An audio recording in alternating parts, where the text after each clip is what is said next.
afternoon program. We start now with the session Global Health and Conflict Settings, translating crisis into experiences into action. This is actually a twofold session.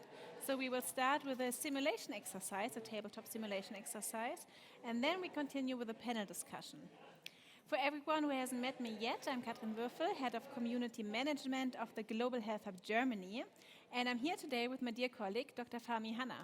Thank you, Katrin. My name is Fahmi Hanna. I work at WHO headquarters in Geneva at the Department of Mental Health and Non-Communicable Disease. It is a pleasure and honor to be with you today. Thank you so much. Thank you. Before we start, I want to give you a little bit of background. The communities of the Global Health Hub Germany choose each year a cross-community annual theme. And last year, the past 12 months, a lot of people worked on global health and conflict setting and created a policy brief. And this policy brief was the basis for our simulation exercise. So we took actually the best practice examples out of it and created the simulation exercise. So later we will also talk about the policy brief in the panel discussion, but this is already the background for the simulation exercise. And also furthermore, the communities chose already the next annual theme. So just that all of you know, AI and health, a double-edged sword, will be the next community theme, and we will discuss it latest next Global Health Talk next year. But you can join the discussion, of course, by joining the communities and the Global Health Hub Germany. So, this is it. We are now very happy to start the simulation exercise. It's called Critical Choices Global Health in Crisis Edition. Let me very briefly explain to you how the simulation exercise works. You are all part of the Regional Health Committee in the fictional crisis-affected region of Zavara. The committee advises the Regional Health Coordinator on an urgent decision. Each of you, you know it, represents a different stakeholder group, and we will ask you at key moments to vote individually, but to keep your stakeholders' perspective in mind. Please note, while based on real-world examples, the scenarios have been simplified for educational purposes and don't reflect the full complexity of global health crisis. To have a wholesome experience, we have set up a WhatsApp channel, which you can follow to get the latest trends and updates on the ground from the people in our fictional region, Zavara. So please scan the QR code on the left, follow the channel, and note none of your numbers will be visible. We are not collecting any numbers, anything. So now I see getting the phones out. Great. So please scan both QR codes. The right one is to Vox R. We will use it. You will have on every decision slide, we will have the QR code again.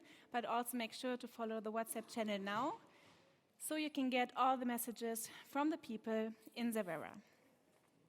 Great. Then, now let's start. I really hope you're all following the WhatsApp channel, and we will start now with the simulation exercise. Perfect. Now we are in Zavara city. Let me share with you a few operational aspects and where you will be operating.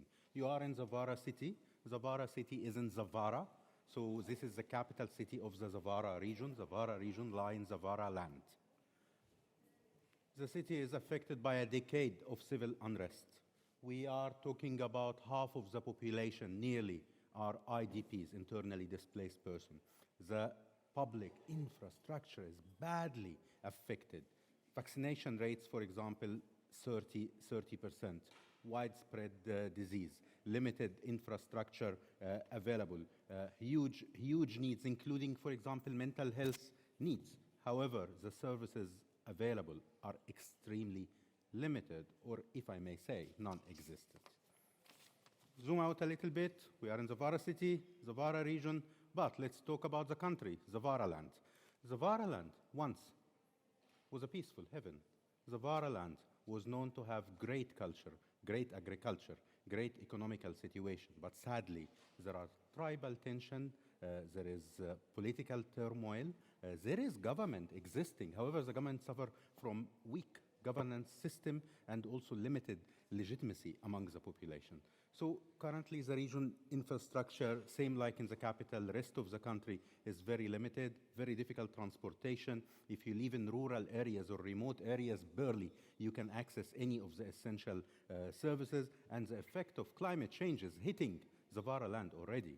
So while most of the country, including the capital, are living in overcrowded places, including camps for IDPs, including also in terrains easily affected by floods, heat waves, as well as flash floods, becomes a new reality.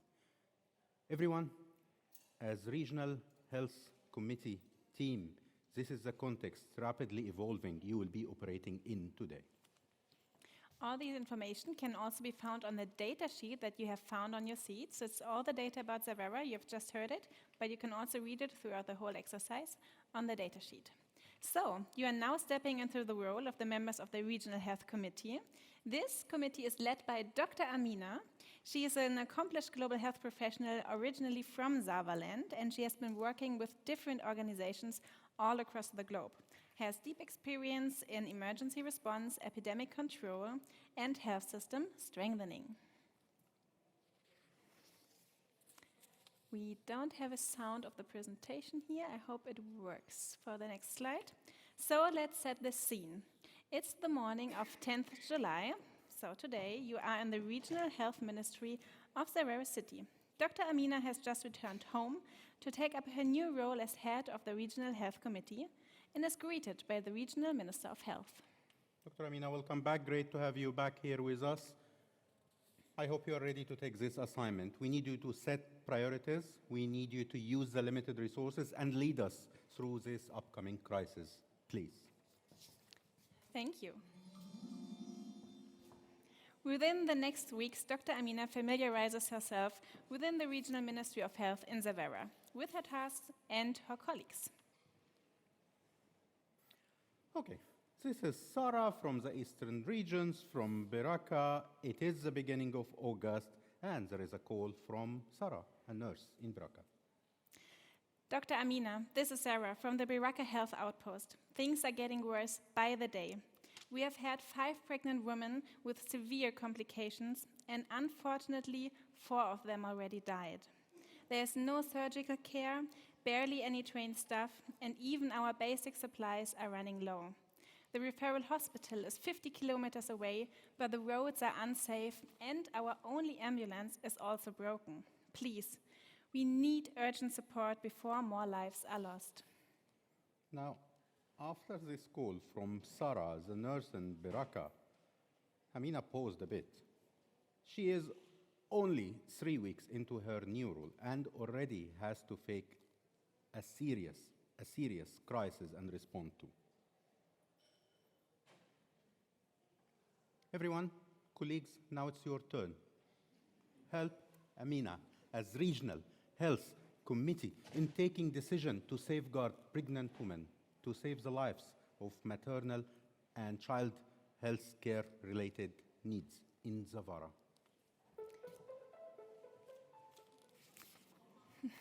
Dr. Amina presents 3 ideas to you, the Regional Health Committee.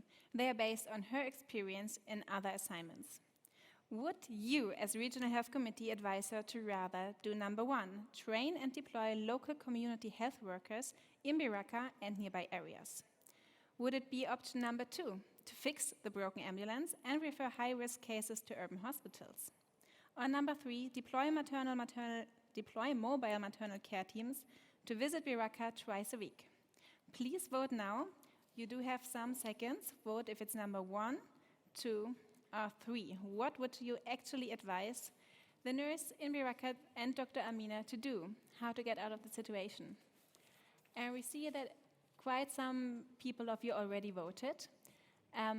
28 of you, these are not percentages, these are the full numbers. So 29 of you voted, and I think this is the highest number, to train and deploy community health workers in Beraka and nearby areas. I think all of you have already voted. We're seeing quite a steady number. So 30 of you, so still majority votes for number 1. That's great, so thank you for the results. Let's see how it is. Thank you, Catherine, and thanks everyone for voting. Deploy mobile, maternal, train and deploy local community health workers in Beraka and nearby areas. It's a good move to deploy mobile teams, but is it sustainable? It requires continuous and sustained investment It's a quick fix, but unless it's combined with training, with other investment in capacity building, I don't think it will work. This is based on the maternal child and health coordinator opinion.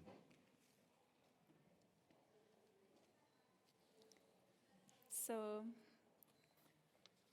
Other options. Ambulance may work, but are we able to reach the far and remote areas? Are we able to reach the rural areas? Would every part of the population be able to reach us? There are limitations, noting that we said the roads are having very bad infrastructure. If mobile teams are deployed, the gaps would remain between the visits of the team, and also you need sustained investment. Local capacity building sounds like a good investment for the long term. However, it would require time to build the capacity of the teams. I think we have to go to a hybrid model of continuously building the capacity of the local teams, and at the same time, bi-weekly, until we strengthen the capacity building, we are going to send mobile teams to fill the gaps.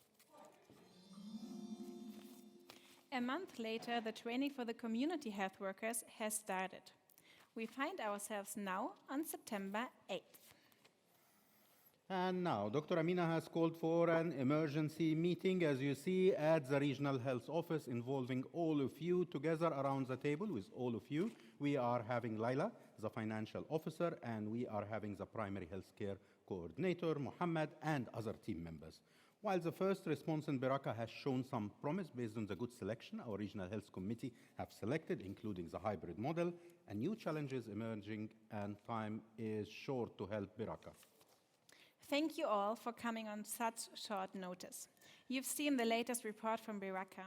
The community health workers have begun their training, and we're very hopeful to see progress. But we're now seeing a rise in child mortality, likely linked to disrupted vaccination campaigns and shrinking medical stocks, not just in Baraka. Our funding is quite limited, so what options do we still have?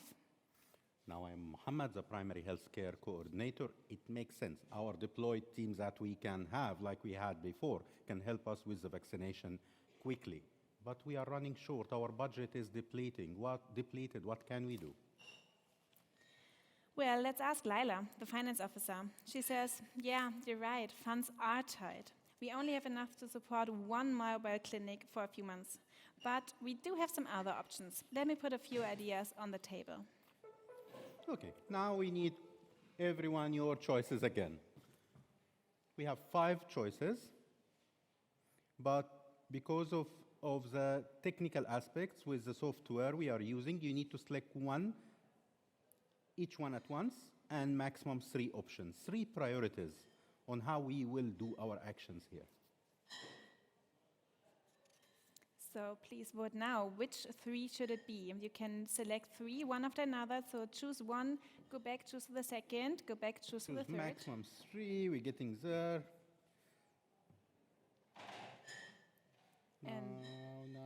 Not now. We can waiting. see it. More votes. It's getting there.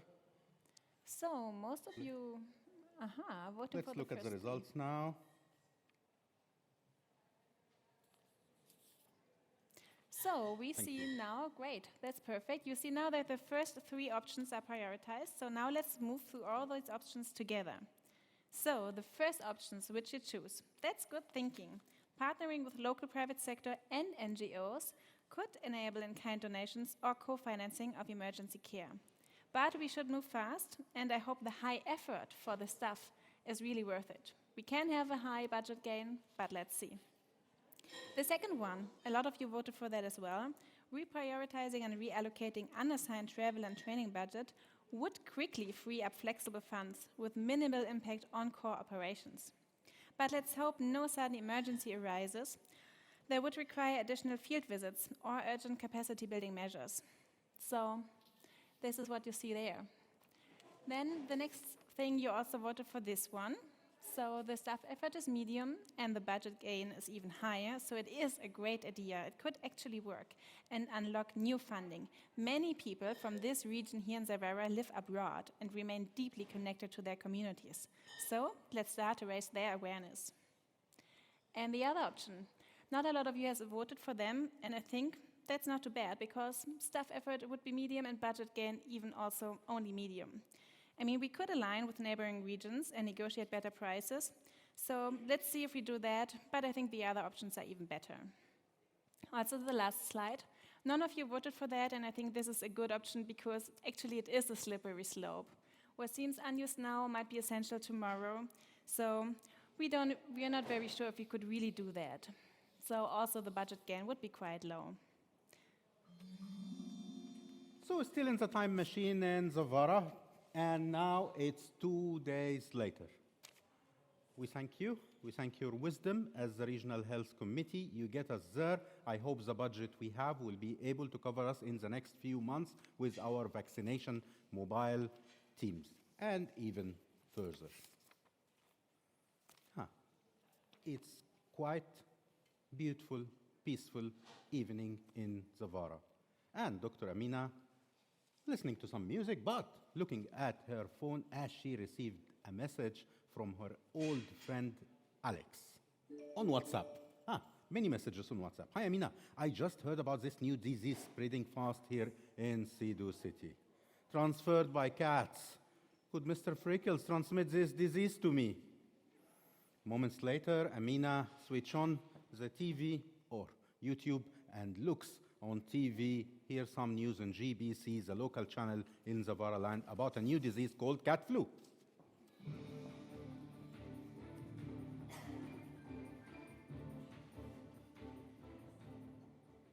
Welcome to GBC News.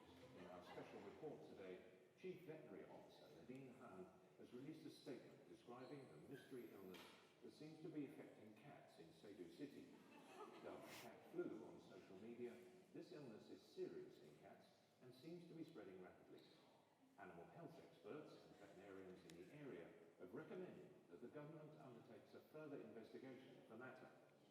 As the week progressed, social media users began updating platforms such as Meowcat and Lifewood with updates and comments stating that either their cats had become ill with a strange disease or that they themselves were beginning to feel unwell. By Friday, meow flu had become the #1 trending topic on Lifebook. Most of the pictures posted on these sites show what appeared to be a severe form of cat flu, and owners were describing it as such. During that time, owners reported that their cats were not responding to the treatment, and in many cases reported their cats had died or been put down. Cat flu is usually treatable and preventable with vaccines, but nothing seems to be helping the cats in this case. Local veterinary practices stated that the illness falls outside the routine cycle of illness in cats. Infected cats appear to bleed from the nose and mouth and exhibit watery eyes and very quickly die from the disease, probably from organ failure. The fatality rate in cats has escalated to 80% of cases. At the time, all of the cases reported, both by veterinary professionals and users of social media, indicated that the disease seems to be concentrated in Cebu City only. And just in, several children at a primary school near to where the initial cat flu outbreak occurred have become reportedly ill. It appears that the children have been feeding stray cats around the school area. We now have Mr. Zain Nadav, head teacher of the Selrick Primary School, joining us live. Mr. Nadav, thank you for joining us. Could you please elaborate on the situation at the primary school? Thanks for having me. Yes, well, currently 6 of our students have caught the flu. At this time, we are uncertain if the flu is directly caused by them feeding these children. However, to contain this situation, students have now been made aware to not feed the cats around campus. Thank you, Mr. Nadav, for your time. We wish the students a speedy recovery. We'll be bringing you more as this story develops. I'm Dennis Wilson, GBC News. Dr. Amina is very experienced, as all of you know. She knows that this is not an easy one. What started as a casual message coming on a peaceful evening became really a serious looming danger over Zavara.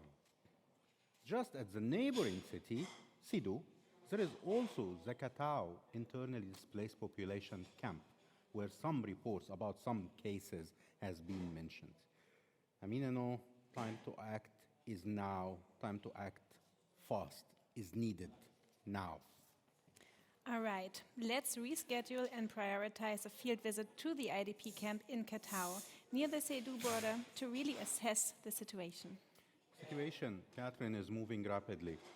There is increase in suspected cases, coupled with viral TV broadcast, literally viral this time, which has intensified the public concerns. The media and social media, particularly WhatsApp, which we use to rely on information, we can rely on some and many misinformation and rumors now. To get a better understanding of the community pulse, can we ask you please to scan and read the WhatsApp channel to get a sense of what the community is saying about this new cat flu illness? I hope you're all now following this channel. You see some messages coming in. People are very worried. People are scared. I can actually see some mistrust. I can see some false information, to be honest. But I really see that people are scared. They need help. They need a trusted source to get information from. So the Regional Ministry of Health was made aware of this WhatsApp channel and now wants to draft a response to the rumors and the concerns. Based on the WhatsApp messages that you have just seen, what key themes should the Ministry of Health include in their own post? For example, should it include coping mechanisms? Or should we advise people to bring their cats to the shelter? Please type in your response now in the VuxR tool. 1 up until 3 words is fine, just some key themes. What should be included? What should we enter and tell the people? What should we advise so that they feel safe, that they feel heard? What can we do? Please type in your words now, so we will form a nice word cloud and see what themes will be there. I see that some are coming in. They're already filling up behind us.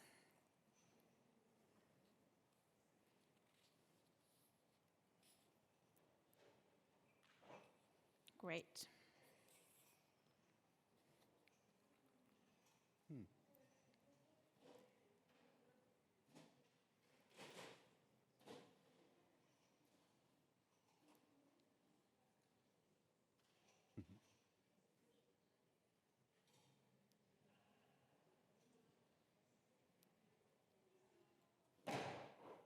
I think the most sentences Is indeed transmission. I think we can move to the Regional Ministry of Health formal message.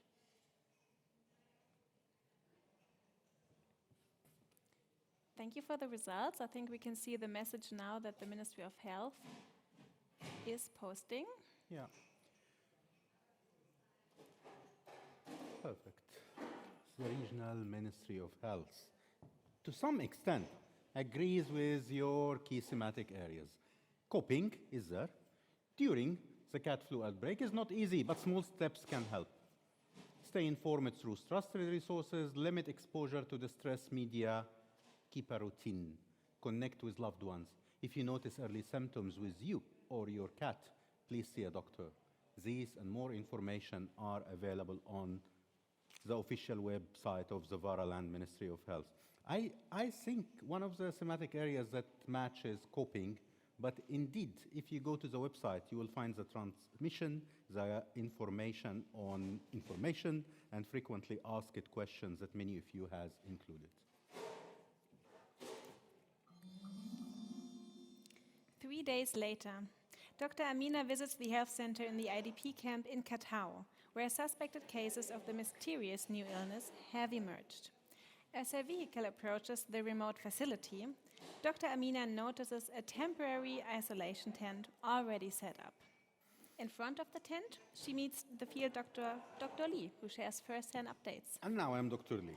We are seeing a steady rise here in severe respiratory cases. Many are reporting contact with cats. Sadly, a few patients has already died here, including in the tent over there.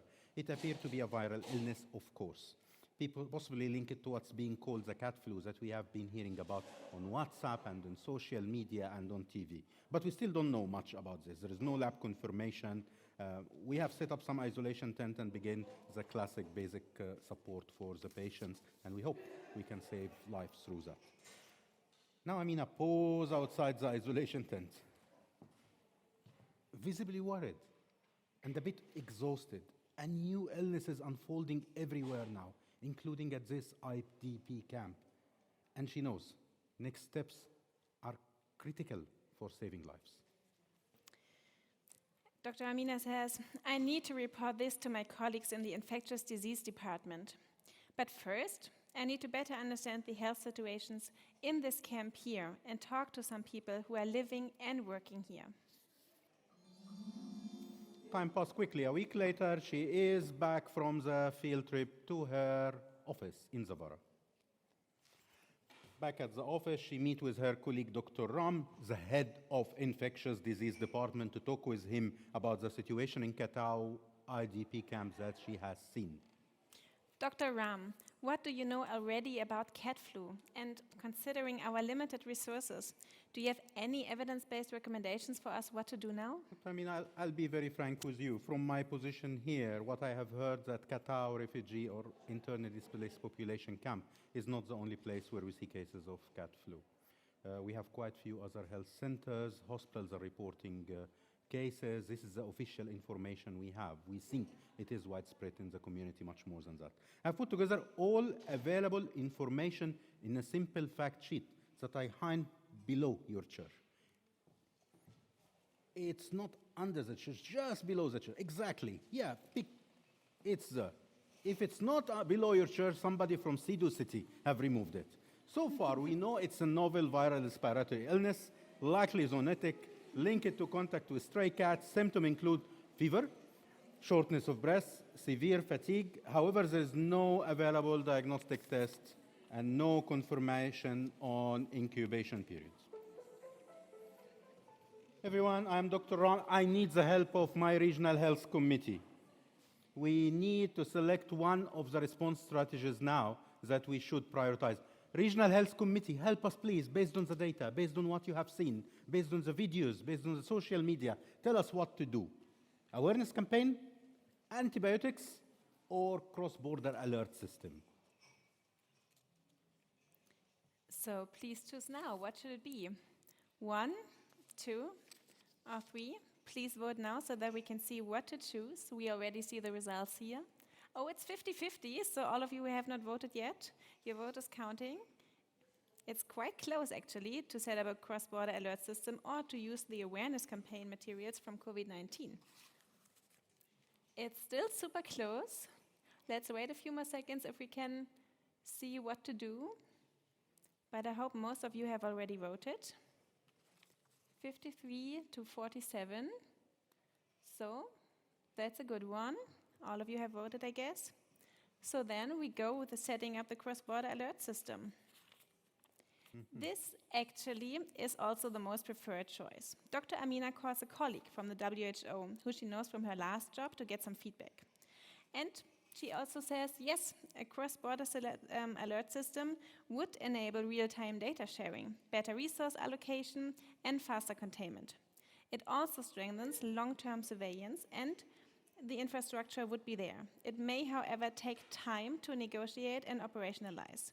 Since we also have very limited funds, we should leverage on our WhatsApp and social media awareness to contain fake news and educate the public, as we're already doing. Time passed quickly again in Zavara. We are 1 month later, situation is even more critical. Outbreak response efforts are ongoing, but new cases are reported every day in the city and nearby cities. Costs are mounting to respond to this cat flu outbreak. Communication with CEDU to develop a low-key cross-border alert system have started, but funds for implementing this program is not covered by the health ministry budget. We didn't expect to have cat flu in Zavara. So Dr. Amina decided to go and meet with Laila. Laila is a finance officer, very experienced finance officer with you in the Regional Health Committee, and Laila informed Dr. Amina that the health budget is depleted. Only we have few weeks of emergency response remaining. We don't have money for this. Well, that's actually what I feared. Laila, can we tap into any emergency funds? Is there anything?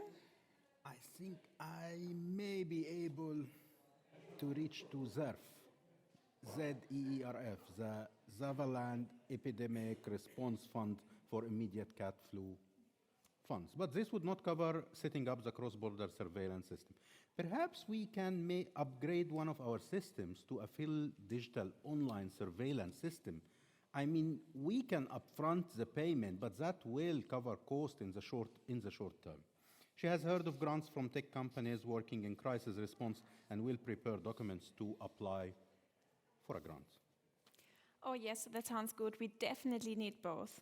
We need the quick relief now, so we need this ZERF fund, and we also need the infrastructure to prevent the next wave and get ahead of this one. So if you find any funding opportunities for a surveillance system, we should be prepared. I will talk to our colleague José about it. 1 week later, it doesn't look promising. The figures about the cat flu are still rising. Dr. Amina meets with her colleague José, the digital health officer. She seeks technical guidance on what to look out for when setting up a digital health surveillance system. José stresses the need for fast, reliable data to save lives. But he also warns that without public trust, the digital solution could backfire. So he recommends seeking support from WHO's Global Digital Health Certification Network that he has heard of. Finally, we can take our breath. 6 weeks later, statistics of cat flu are showing a bit of decline. Amina sits in her home office. She takes a quiet moment to reflect on the recent progress. After months of crisis response, we started in July, now it's already December, so quite a few months later, things are beginning to slow down at least a bit. On her phone, she sees a voice message from a woman called Iya, who she met during her visit of the Katao IDP camp. Hello? Sorry, I wasn't sure whether to give you this number. You said you were checking how people are coping. I'm not okay. I'm really not okay.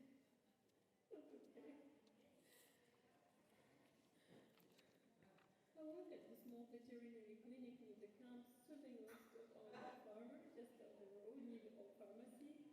I've been there every day since this outbreak started.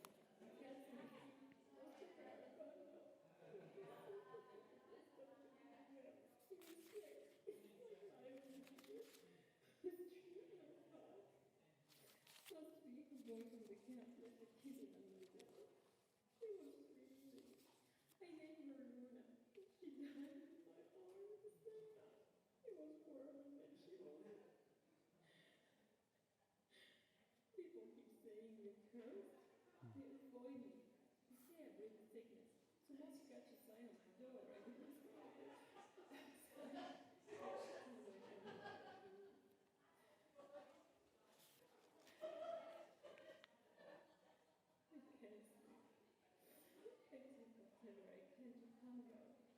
Sometimes work gets on last year. I know it's wrong. I just can't help this much all the time. My head's shaking. My chest hurts. Sometimes I think maybe it's better if I don't wake up. I feel helpless. Maybe I should go with the animals. But then I hear the cat outside. And I wait, hoping someone brought it to me. Maybe I can save one like Luna.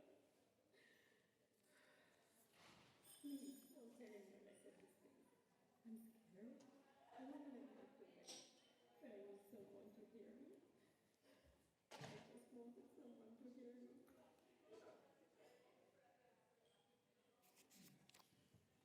The next morning, Dr. Amina picks up the phone, this time to call the health coordinator of Katao IDP camp. Hello, it's Dr. Amina from the Regional Ministry of Health. And here's Ali, the camp health coordinator. I cannot hear you clearly. Raise your voice. I'm sorry. I just listened to a message from a person living in Katao IDP. The story was heartbreaking, and sadly, I fear it's not unique. What's the broader situation on the ground? How are people doing? Can you repeat the last word, please? How are people doing? What about their mental health? How are they? People are suffering here. We have so many problems at the camp. People are having nightmares. People are sad. People want to kill themselves. And on top of that, we start to have a new problem. There are a group of people who are having hypertension and diabetes without medication and don't want to take their medication. Headquarters, we need your urgent support from the Bara city. I hear you. Thank you for raising all the issues. Based on your field experience and others, what actions would you recommend us to take now? How can we actually help you? We need your help. We need you to help us to take one of the three choices again. Regional health committees, they are telling us you are among the best regional health committees in the Bara. Please help us in selecting family healing groups through psychological debriefing, integrate mental health and non-communicable disease into routine health services, including at the Katao camp.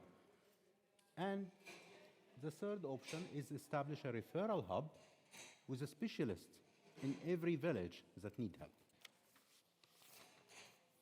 So please choose now. Is it 1, 2, or 3? I hope all of you are voting and we can see the results already incoming. So most people of you, 70% actually, are voting for the one, integrating mental health care and NCD care into routine general health services.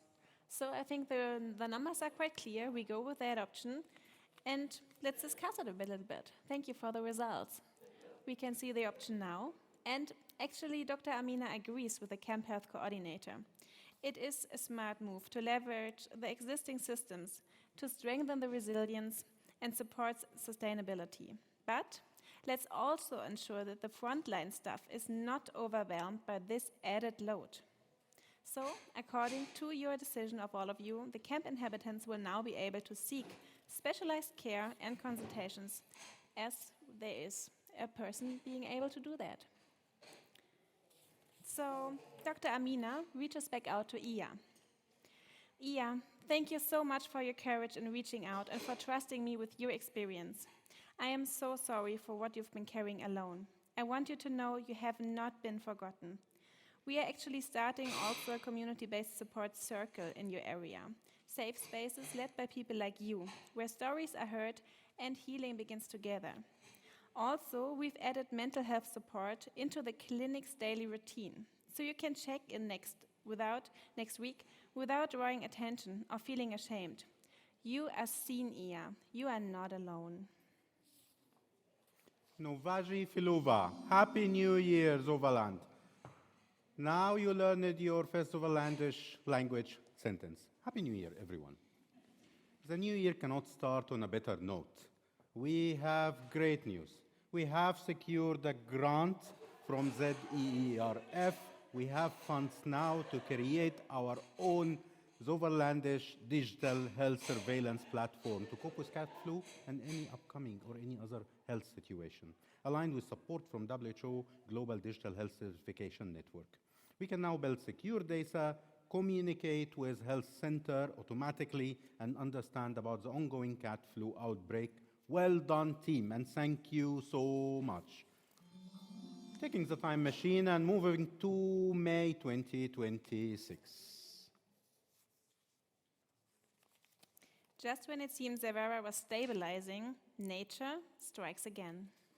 3 days of heavy rain triggered flash floods, submerging low-lying camps, cutting off rural areas, and knocking out power in 3 districts. Riverbanks have overflowed, and authorities warn of worsening conditions and potential disease outbreaks.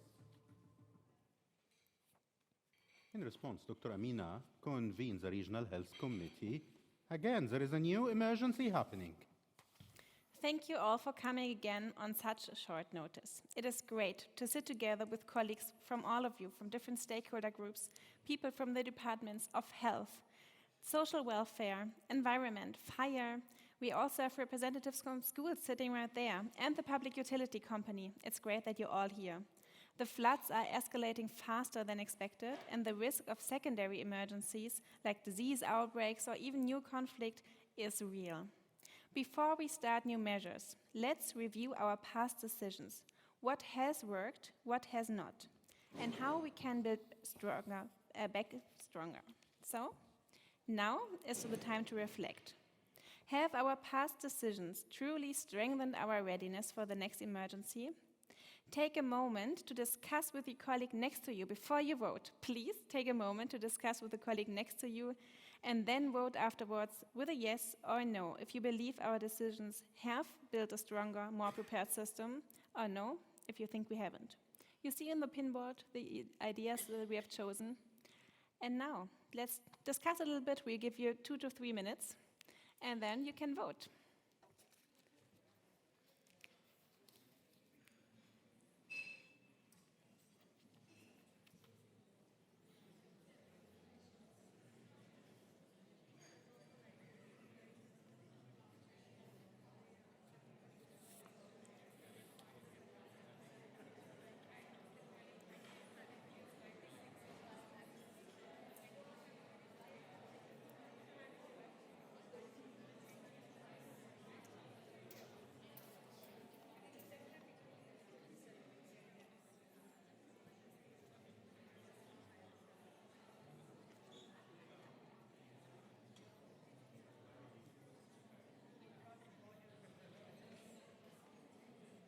Nice.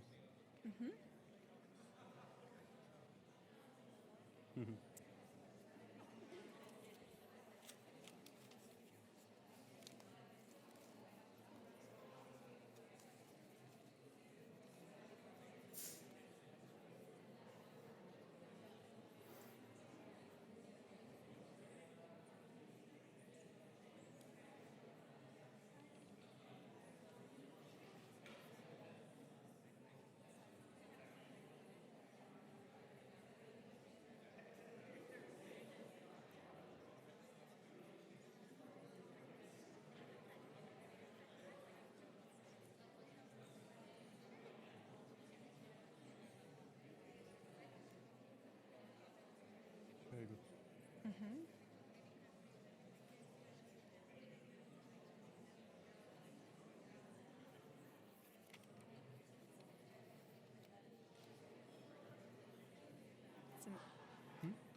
You go. Yeah. Okay. All right, everyone. So, what do you think? Have you discussed it a little bit? What do you think about the measures? Are they good? Are we building back stronger? Have you voted? So, after your discussions with your neighbor, please vote now for a yes or no. We are completely fine with all your answers. Just it would be nice to get some answers from you. Is it a yes or is it a no? We can see the results here. 90% of you, 88% of you, well, 90% of you voted with a yes. Thanks a lot. So, let's continue. Thank you, Catherine. Colleagues, today you stepped in the shoes of a regional health committee in a different country, in a fictional country, where you have to take some choices, and none of them was the perfect choice. Actually, this tabletop simulation exercise was not about selecting the perfect or the most correct choice. Because in some situation, like the choices here in the back, or responding to social media, there was no correct answer. But this was about trade-offs, about navigating complex situations, and about helping people in difficult times. We hope we end this 40 minutes time travel within Zavaland, not with new knowledge, but with a bit of empathy for those who are behind the statistics we read in epidemiological CITREP reports, about the headlines we read about those who contribute to making the headlines or healing those behind the headline, including frontline workers such as Dr. Amina or such as yourselves in the Regional Health Committee. Thank you, everyone. And with this, we declare this exercise as over and move to the next step. Yes, thank you so much from my side.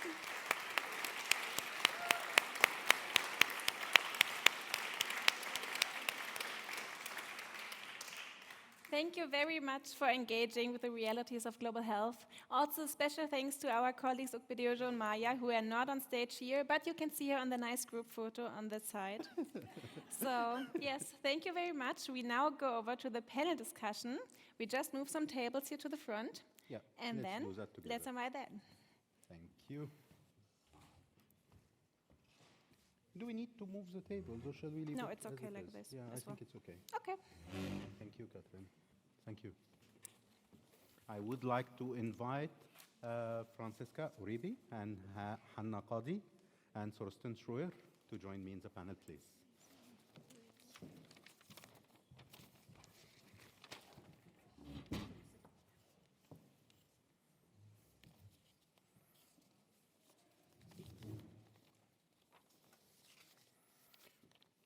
Welcome, dear panelists, and I hope you enjoyed the exercise, and thank you for contributing to it. I would like to start first with Franziska. Franziska, you are representing the Global Health Hub in Germany, and you are leading the working group on global health in conflict settings and co-manage the mental health group as well. And you have vast expertise in the area of responding to public health aspect in conflict settings, as well as the area which many of us consider as a public health blind spot, which is the area of dementia, and contribute to work on various countries on this, including to work at WHO. And you played a key role in the policy brief, which inspired this whole simulation exercise today that I hope many of you took a copy of, on strengthening global health in conflict settings, strategic insights for Germany and the EU. Give us the key messages. What are the critical gaps that the policy brief is addressing? Please. I know you have one slide. I have one slide, yes. But a couple of them. Okay. Does this work? Yes, perfect. First of all, let me thank you for this exercise. I'm deeply impressed, I have to say. This was so much fun. When I got the brief, I couldn't really picture what was intended. It was a bit of a journey, a bit of a riddle, which I love, but not when you are actually up here on stage. And I was like, what's going to be? And this was fantastic. I really, really appreciated it. Really, and you will see that in a moment, is putting the essence into what we try to achieve with our policy brief. So just a few words. Dear members of the Global Health Hub, distinguished guests, dear colleagues. It is an honor to present to you our policy brief on strengthening global health in conflict settings on behalf of the Global Health Hub Germany.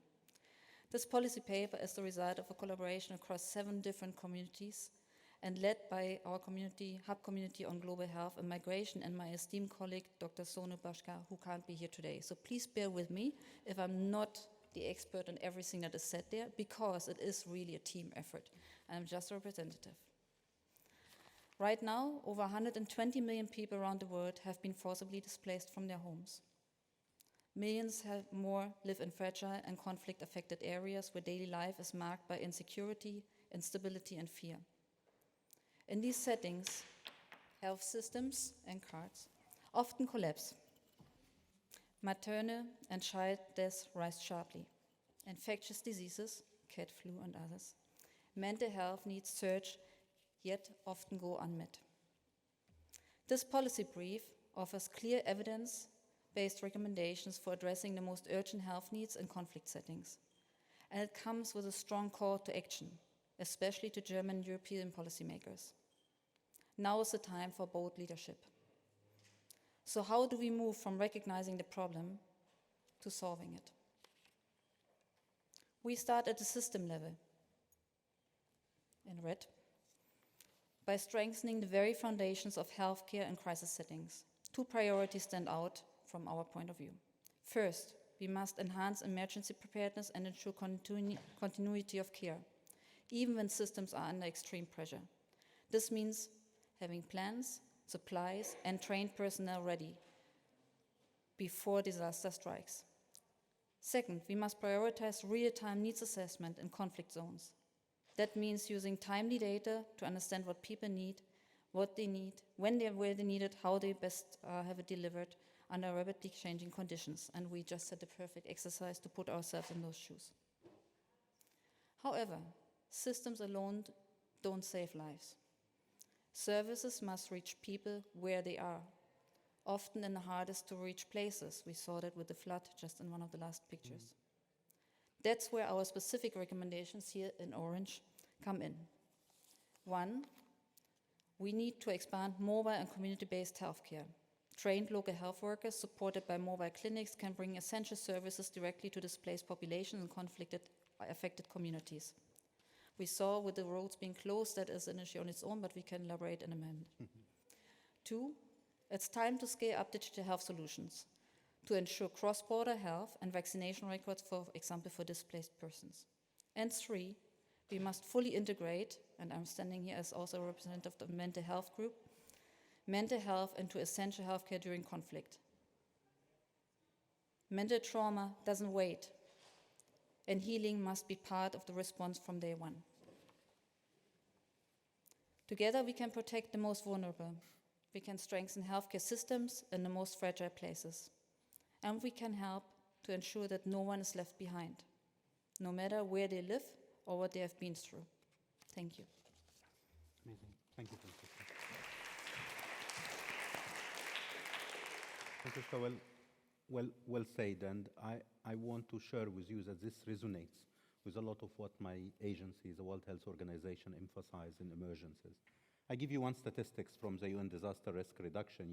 You started your gaps by talking about preparedness, and the UNDRR agency, Disaster Risk Reduction Agency, tell us every dollar invested in emergency preparedness are $10 saved on emergency response.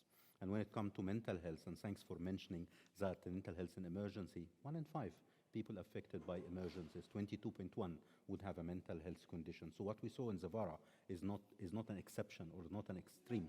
That's what we see every day in humanitarian emergencies. Talking about humanitarian emergencies, I would like to move to my good colleague, Dr. Hanna Qadi.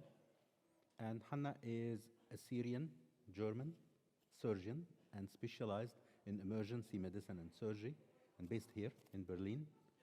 But I want to tell you, it's not my first time to see Hanna.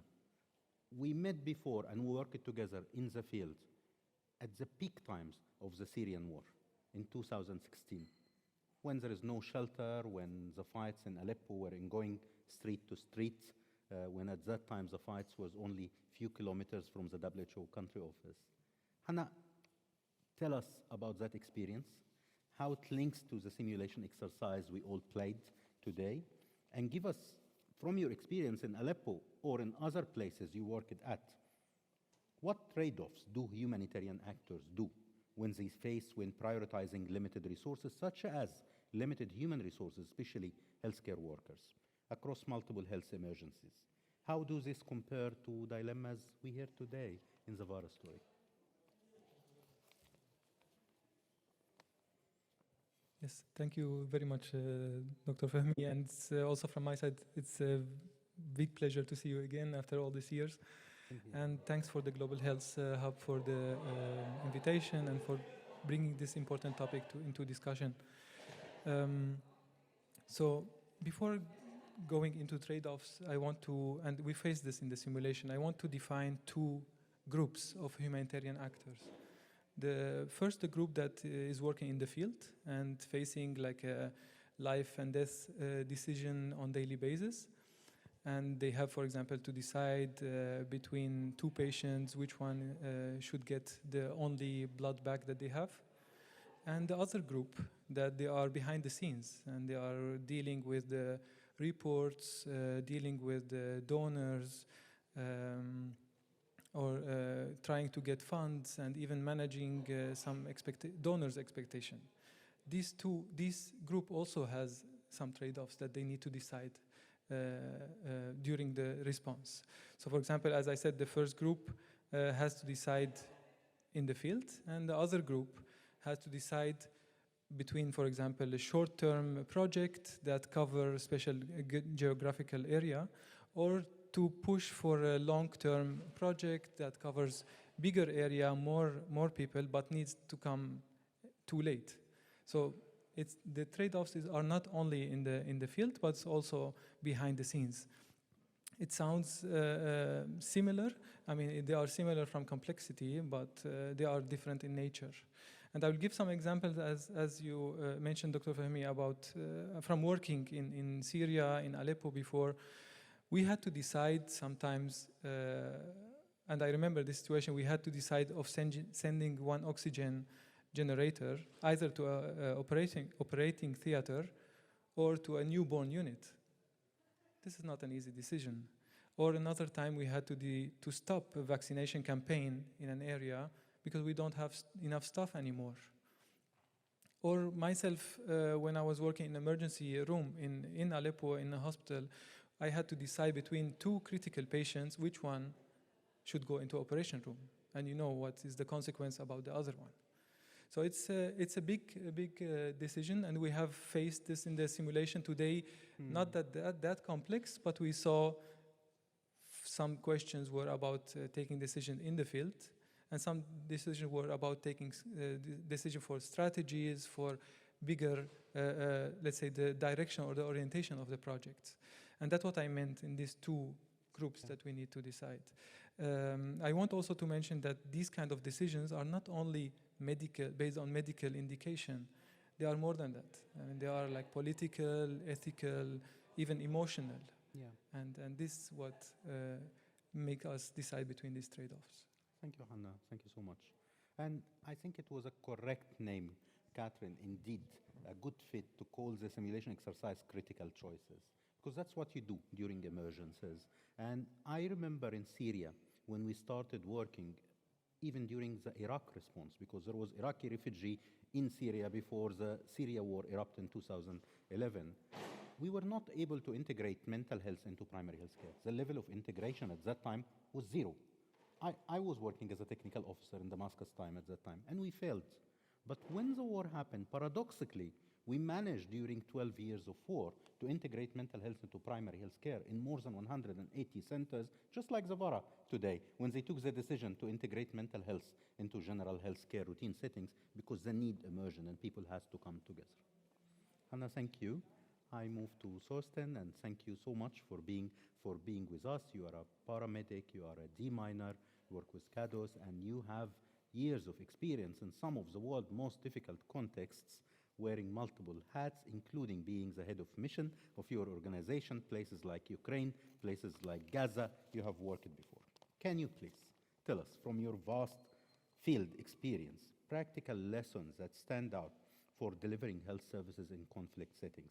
And can you tell us about innovations? Can we innovate in humanitarian settings, giving us examples from your organization work? That's a very multi-layered question. Thanks. The beginning again, please. The beginning of the question again. It's about practical lessons learned from response to public health needs in conflicts. And then the next part of it is about innovations. So practical lessons, like a lot of things that are in the policy paper are kind of like stuff that I could very much relate to and recognize, especially when it comes to Ukraine, where I spent about 2 years. Serving the community, strengthening the community, and like serving the community and reaching the community in the places that where they are is something that is very important, especially in Ukraine, where you have a very clearly defined area of hostilities and still a lot of people that don't want to move, which then are underserved because a lot of healthcare workers are leaving those areas. Primary healthcare, but also like secondary healthcare will become unavailable, but still the people need to be served. And having like different approaches, we worked with like Ukrainian grassroots communities in helping them setting up mobile clinics to reach those frontline communities that otherwise weren't served anymore. Yeah. Having then digital solutions and telemedicine to also give them access to more specialized care and not just primary health, but to more specialized care, to give them access, like a broader community, access to specialized healthcare that they need, was something that we really learned from, where it was very useful for us to like work together with the affected community, with local grassroots organizations, and localize the effort, because we as a German organization with international healthcare workers couldn't reach without, or with way more effort. Then cultural language barriers come into place. So it's way more efficient and effective to transfer that, use our voice and our access to funds, to knowledge, to enable grassroots organizations there. At the same time, a lot of those recommendations are way less positive or nice to read when it comes to the second field that I worked with CADOS over the last year, which was Gaza. Yeah. Because a lot of those policies are kind of they make sense, but are just not applicable in Gaza because we don't have access. The security situation is something that is not addressed in the policy paper. Access and security are the main things in Gaza which prohibit the overall humanitarian response in accessing people or giving aid support to the people in need. You mentioned reaching people where they are, which is in Gaza also something that is highly contested by parties to the conflict, let's put it that way. And having innovations there is hard. Being prepared is very hard because things develop extremely quickly. But the system part of having a real-time assessment then really comes into play when it is something that is developing so quickly, like in Gaza, to really be able to answer to needs as they emerge, because it's incredibly hard to plan for things, because everything changes around within days or weeks. More days actually than weeks. Yeah. First, may I ask you, give me an example of a concrete innovation you were able to apply in Gaza to reach more people or to reach people better. I don't think in Gaza actually, I don't want to be too depressive when it comes to that, but it's hard to find really positive examples of response in Gaza, because it's always being presented with a problem, overcoming it, and then being immediately met with a new hurdle to overcome. One thing for sure is, at least in my very personal experience, that the collaboration between UN agencies, international and national NGOs is extremely close in Gaza, way closer than it is in other contexts, because everybody's extremely dependent on each other. So there's no, which I perceived a lot in different contexts and other contexts, where there's some kind of competitiveness between NGOs, between agencies. And information sharing, resource sharing is something that is very hard sometimes. That is very much not the case in Gaza. Otherwise, really innovations, I'm sorry to say that nothing really comes to mind, because right now, the only innovation there is the Gaza Humanitarian Foundation, which is very much not a good innovation, let's put it that way. But having positive examples, how innovations can overcome hurdles, nothing that comes to mind, unfortunately, in that context. Thank you, Thorsten. It's difficult to work in emergency settings. I'm just back last Sunday, actually, from a mission to Ukraine. I visit Ukraine frequently to support the mental health program. What I have to say about Ukraine is, despite the tragedy, despite the pain, the tough emergency, but people find an opportunity not to rebuild, because it get built and get hit during build. This morning, Maya and me, we received a message from the country office that actually one of the colleagues that I worked with in the mission, her house on mental health in Ukraine, her house was hit and she had to flee with the family herself. So we were always talking about building back better with the concept of an emergency tsunami-like hit and you start rebuilding the system again, like what we did in Sri Lanka or Indonesia one day, or the Philippines with Typhoon Haiyan. However, what happened now in today's emergency, you have to build during. In places like Syria, in places like Ukraine, paradoxically, we have some of the best success stories in rebuilding the public mental health system. And I agree with you, Gaza is an exception in many ways, and I hear your pain and frustration. In the remaining couple of minutes in that part of the session, and we're doing great with time following the agenda, I want to ask you, Hannah, inspired by the point Thorsten has kindly mentioned, how do you cope? How do you cope with your mental health needs when you work as a health professional in humanitarian settings or in day-to-day context, even in emergency departments as a surgeon? How do you cope? What's your advice to colleagues here about working in humanitarian setting and doing the incredible, beautiful work you and other colleagues are doing? Very important question.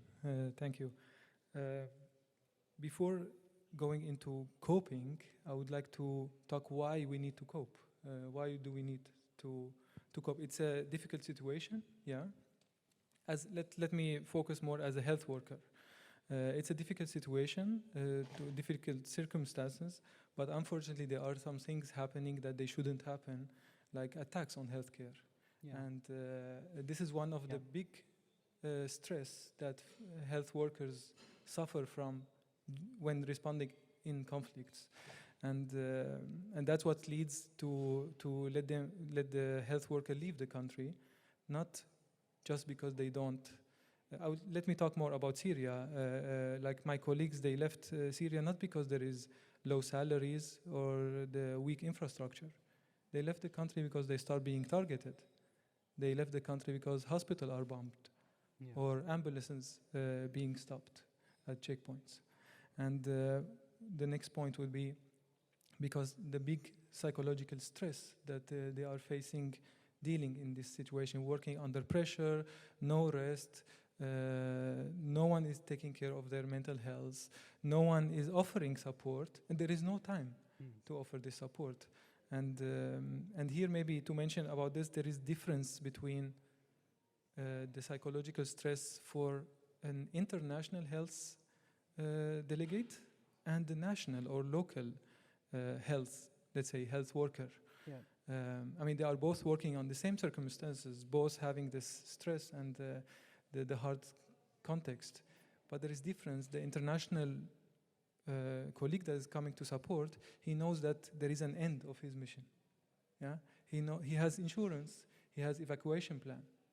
The national health worker, he's working the same situation, but without this protection. I see. Yeah, and here when it comes, where I come to a protection, that it's one of the let's say the cope, like indirect coping mechanism, that when I know I'm protected, I will cope with this stress, with the psychological stress that I'm having.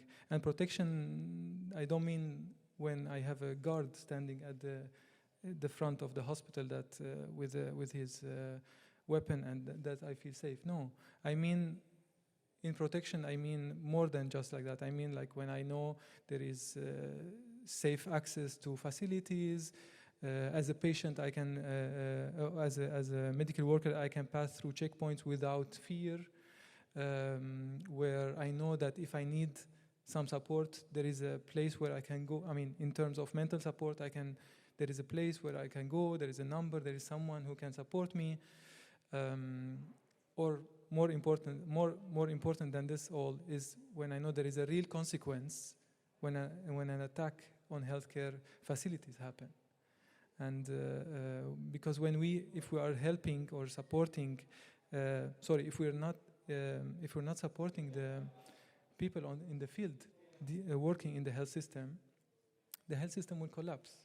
Even we have the fund, the health system won't work again. Let me stop here. Clear point, Hannah. I'm keen to get a couple of interventions from the participants. If anyone would like to ask questions to the panelists or provide an intervention. Thank you. Yeah. Thank you, Kathleen.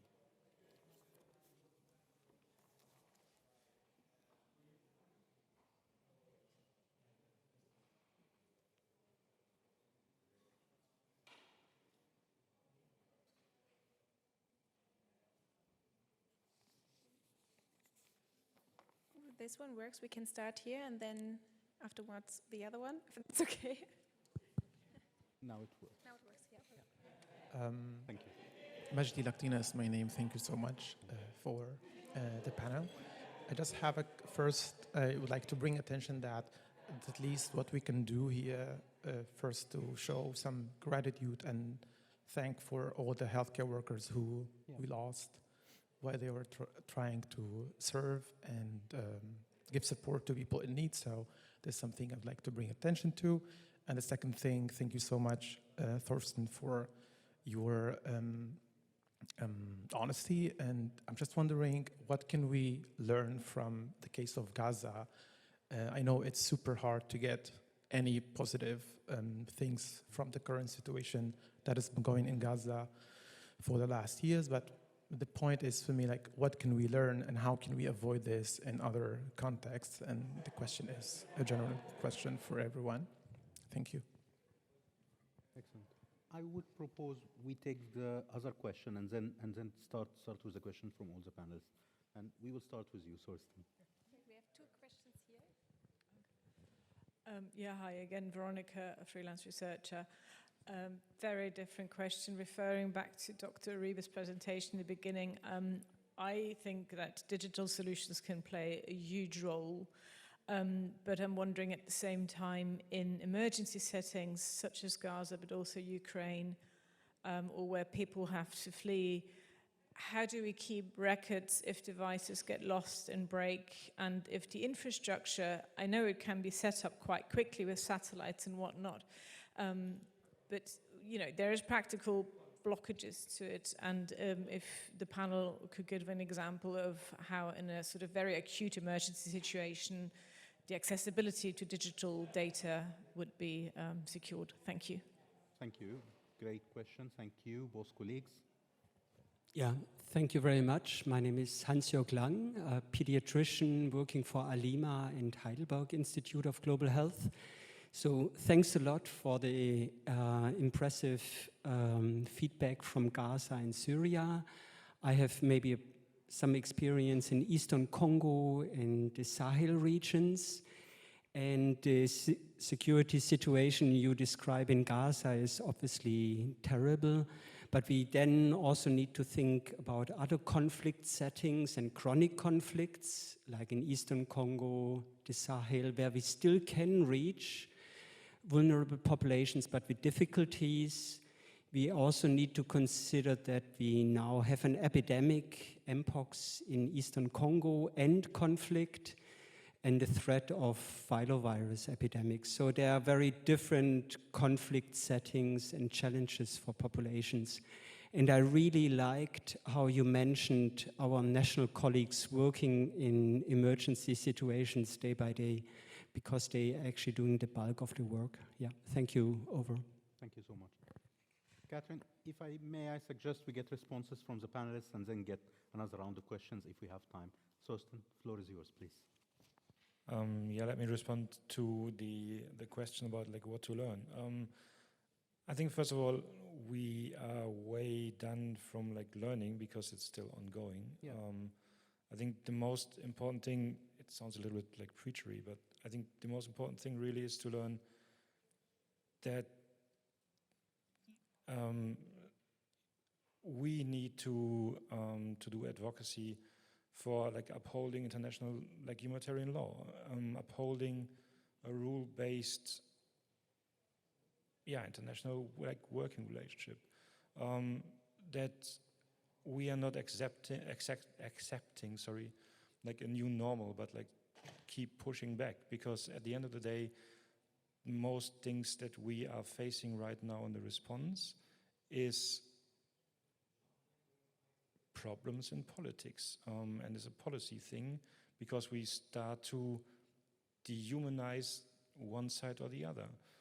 We stop seeing each other as equal human beings, but rather as one side with less rights or the other side with less rights. And that is a trap that we as humanitarians, health workers, sometimes, I think, feel that we are immune to that, but we aren't, because we are people as well. I mean, what Dr. Hanna said is like super, super important to me, to make not a distinction between international and national health workers when it comes to how valuable people are. I mean, the main benefit of organizations like CADUS being there is that we have more access to areas because we are less targeted, while the national health workers are routinely targeted at the moment. And the outcry on that is minimal, if it is there at all. So, like, the call on German and European policymakers for like bold leadership is like very much needed, because there is a very stark distinction, how I perceive it, at least at the moment, between the people that are in conflict, and that goes not just for Gaza. Gaza is just like very much in our face here in Germany, but Eastern DRC definitely as well. And there's so many other conflicts, and I think the main lesson that we have to learn and where we have to like work on an advocate for is like upholding the rule of law and like keeping people accountable, because without that framework, Gaza shows then everything is possible, and we cannot overcome that. Clear message, Thorsten, and I agree with you. The best humanitarian treatment, if I may say, for war is peace. But still, we have to work in contexts, unfortunately, where our interventions are happening in the middle of war, and Gaza is not an exception. There is also Sudan, which is a very complex situation, facing neighboring Chad, which barely have any resources, and Sudan itself, Yemen today, still a crisis over a crisis, with one of the worst famine states in the whole world. On top of new crises are happening, DRC. So sadly, majority of protracted crises are staying longer, and have to try. And I have to admit that some of the best humanitarian work I have seen last year is happening in these places I just mentioned, because of two colleagues keep trying, and I think that's our mission. I'm keen to hear from Francesca about the digital innovations and the question about the digital intervention. Yes, before going to that question, I would take the liberty to also say something about the learning from. And I have to say yet again, I have been fortunate enough not to ever experience war, not to ever experience even areas of conflict, except for being a 12-year-old who was very scared living in Berlin-Pankow that the panzers might roll down our street because we were 2 kilometers from the border.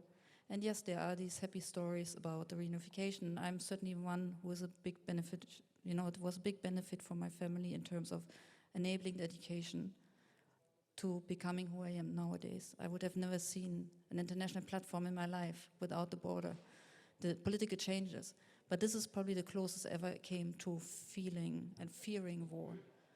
However, I think there is a big, big learning for all of us here in this room, independent if we are healthcare workers or not. We are living in a country, like every other country in the world, is affected by climate change. Yeah. We have to actually take this also, unfortunately, as an opportunity to become adaptable to this ever-changing political and environmental world that is kind of falling down on us as we sit here. And my background has been for the last 20 years the vulnerable population of people living with dementia. And it took me a while to wrap my head around it. How do we talk about vulnerability and at the same time in research taking a strengths-based approach, taking an approach of resilience? And those two things do go together because, yes, in a flood, like we saw in the example, a person living with dementia is extremely vulnerable because, like any other NCD, you don't see it. In most cases, you don't see it. And just because a person is younger, it doesn't need to mean that person doesn't have dementia. I want to say that here as well. So it is very, very difficult in those situations to see a disability that is not visible to the human eye. And we're going to hear probably a little bit more about it in a few minutes after this session. But for me, it is important to learn, also for a country like Germany, from those experiences, how to actually be better prepared. It can't be that in the year 2021, in the middle of Germany, in North Rhine-Westphalia, and in Rhineland-Palatinate, there are actually 12 people from a place for people living with disability who actually drown just because we didn't have a second staff member who takes the night watch, and they were distributed across 2 buildings. We don't need to look half across the world. We have to start at our own doorstep. And so I would actually always very much, and have been in the past 5, 6, 7 years, whatever you want, for a long time, to take, and I think the Global Health Hub is perfect for it, take a cross-sectoral approach, start to learn from each other, and also get those ministries actually working closer together. Yes, we have the BMG here, yes, we have the BMZ behind us, but where's the Ministry of Disaster Preparedness? Where's the BBK? Indeed. Well, they are not presented here as far as I'm aware. If not, then I'm take it back. But we need a much closer interlinkage between political, shakers and movers. And yes, this is a great platform. But what I'm also missing to some extent, and again, please tell me if I'm wrong about this, we are still yet to hear, in addition to your perspectives, which are still very professional ones, from the people on the ground, from those people that actually are living with illness, the people that are affected by disasters. So, yes, I see the time, sorry. This is when you give me the microphone. Just very briefly, so there's a learning to do here, sorry. Just very briefly on the question of digital solutions, and again, I'm not an expert, but what I have come across going beyond my own, we say, rim of the plate, the Tellerrand, looking beyond my Tellerrand was, I went to the last BBK conference, and there was a project where they showed Portaloos. And what they did with the Portaloos, Dixie Klos in German, what they did with Portaloos is they actually stripped the toilet out of it and they used it as a mobile teleclinic. And that is actually solar powered. And that overcomes the issue of the road, because you can actually take potentially a helicopter and drop that Portaloo, in this case the mobile station, in the middle of an affected area, and it's actually solar powered. So you actually might have just one very small example on how to overcome the problems of digital and telemedicine. And I know from one of our colleagues, Solvik, who can't be here today, who's also one of our hub managers in Global Mental Health, she said to me last year when I talked with her about the Ukraine and challenges on digital health in Ukraine, it is sometimes as simple as not having a battery. It comes down to the very, very basic things. And yes, the Portaloo might sound silly, but I think, sometimes it's about the basics and getting those right first. And the basic for me is also having a certain attitude, even though I don't come from lived experience of war, thanks God, so far. But I come from lived experience of being a granddaughter and so on and so forth. And most of you here in this room probably do the same. So, for me, it's always about ethics and attitude. Siska, thank you. Noting your point on preparedness, I want to say in the Global Mental Health Action Plan of WHO, there is one indicator only on mental health and emergency, and that's percentage of countries who integrate mental health into their emergency preparedness plan. When we measure the baseline for that, 2019, it was only 28% of the countries, including so many high-income countries not integrating mental health into not the response plan, but actually their emergency preparedness plan. Time is close to being up. One comment. One okay, comment. Sure. Just a quick comment. Okay, I just want to have a comment based on what's mentioned before, because I think it's very relevant when we talk about security and access and innovation and other solutions. I totally agree with what... Be careful. Such emergencies. I totally agree with Thorsten with what he mentioned of upholding international humanitarian law, Geneva Convention, and so on. And also it's very important the innovation, digital solutions. But if we don't have protection of health facilities, health workers, no matter what kind of innovation and solutions we have, this is not going to help. Yeah. And let me take this opportunity that we are sitting here together, that especially for the colleagues that works on advocacy, to make sure that we all make sure that attacks on health care, no matter if it's facility or people or ambulances, that it becomes a taboo. This is not a statistic. It's not like a technical challenge. It should be a red line. This should not exist. We should not talk about it or think about it. This should not exist anymore. Yeah? In order to be innovative and have other solutions and try to help as much as we can. That was my comment. Thank you. Great point.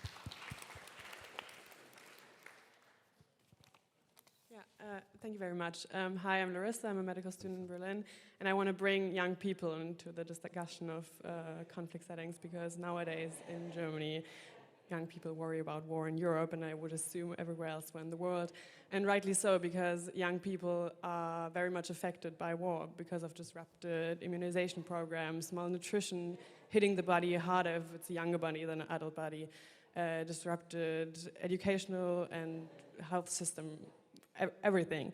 So this morning we talked about disruption being an opportunity also for change, and we talked a lot about changing our concept of the global north coming to the global south, but I want to bring maybe into this the discussion that we can also bring younger people more onto the table and into the discussion. So maybe I want to ask you, I don't know, whoever wants to answer the question, what do you think is the biggest disconnect of youth involvement in global health, in conflict settings especially, and actually doing so? Why isn't the youth at the table everywhere else in the world, but especially in conflict settings? Thank you very much. Larissa, thank you so much. Franziska, if you would like to respond to the question, if I may, please. Just very briefly, I can't do it specifically for conflict settings, but for fragile settings, such as small island states affected by climate change, for example. I can say there the disconnect is something that is, at least for research, very much addressed. We are very much sensitized towards it, and there are great international large projects, for example, the one funded by the Wellcome Trust, on overcoming that disconnect by actually making the people that are affected probably the longest and possibly the worst, the young people of now and of the future, the ones that are in the driving seat in research. So you are the ones who actually become the non-academic but the community-based researchers. You are the ones who actually start asking those uncomfortable questions, and you are the ones who are driving also the answers.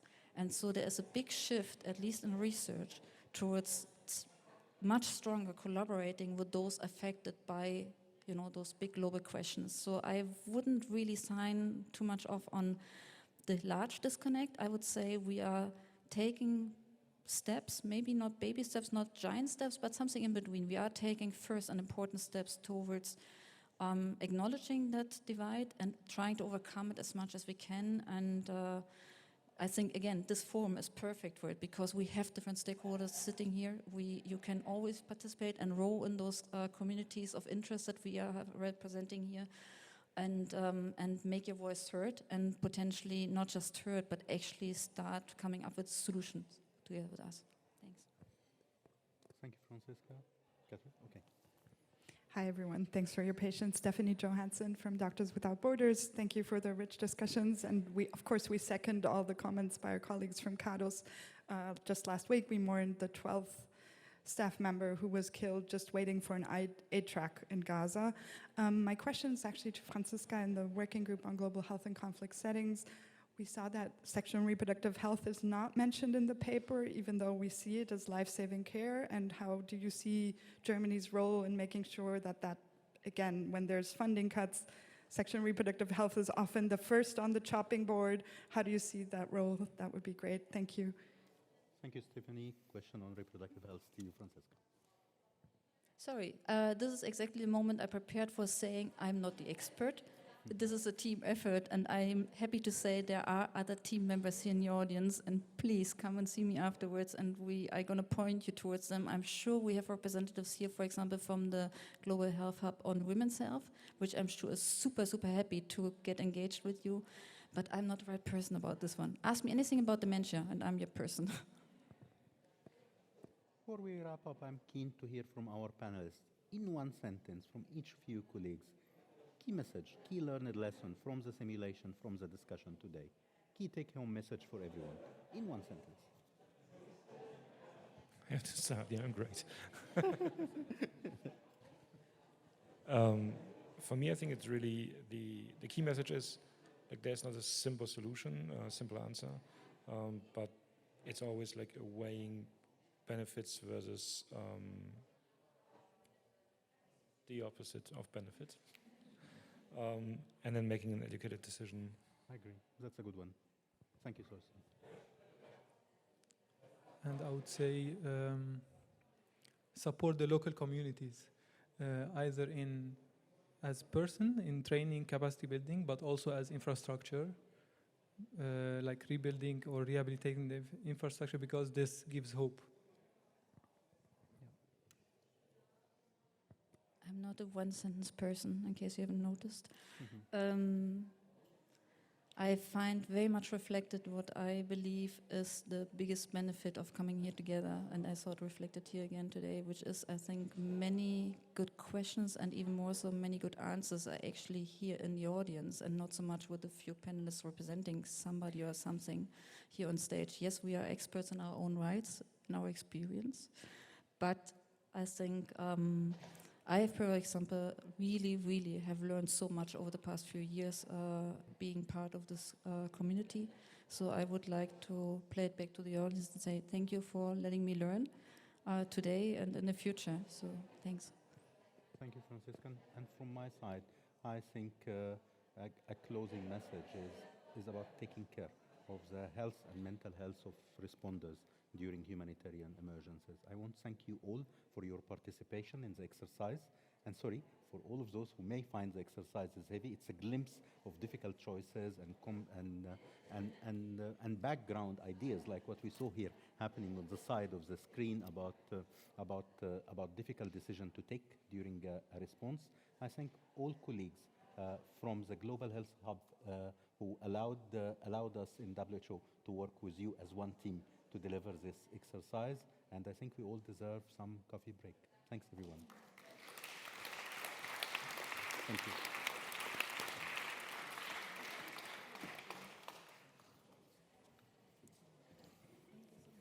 Shukran. So it's been great insight from your side. Thank you. Thank you, Francisca. A pleasure. Thank you. Thank you. How was it, Catherine? Good, very good. Thank you. And we had to. Yeah, should we take a group picture? Congratulations, Abdul. Excellent. Yes. You happy? Yes, I'm happy. I'm very happy. We didn't mess it up for you? No, not at all. Very incredible.